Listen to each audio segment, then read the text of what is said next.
Posible raw abutin ng ilang buwan bago bumalik sa normal na level ang tubig sa Laguna de Bay ayon sa Laguna Lake Development Authority.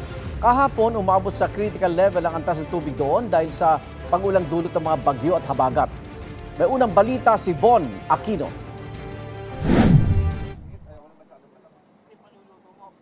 Lumampas na sa critical level ang water level ng Laguna de Bay. Ayon sa Laguna Lake Development Authority o LLDA, umabot na ito sa 12.51 meters, mas mataas sa 12.50 meters na critical high threshold nito.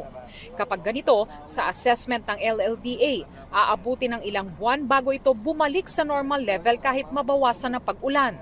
Ito po yung sitwasyon dito sa Aplaya Baywalk sa Calamba City sa Laguna, kung saan makikita po natin yung tubig ng Laguna de Bay ay narito na po sa Aplaya. Yun nga po pagitan halos hindi na makita dahil sa patuloy na pagtaas ng tubig. At sa kabila nga ng delikadong sitwasyon dito sa Lawa ay nagpatuloy pa rin yung ilang mga mangingisda sa pagpalaot. Kalmado pa naman. Normal lang naman ang sa laot eh. Pag masama ang panahon, nagbabawal lang pag may signal. Bawal na kami lumayag. Medyo tumaas ngayon ang tilapia. Gawa ng masamang panahon. Pahirapan naman ang paglikas ng ilang residente sa Barangay Parian, Calamba City, Laguna dahil ayaw nilang iwan ang kanilang bahay. Nagdulot naman ang mabigat na daloy ng trapiko ang baha sa Main Road Manila-Calamba Road. Sa Paete, Laguna, pumasok na sa Manila East Road National Highway ang tubig ng Laguna Lake, kaya naman nahirapang makaraan ang mga motorista.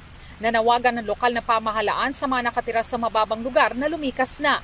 Itong unang balita, Von Aquino para sa GMA Integrated News.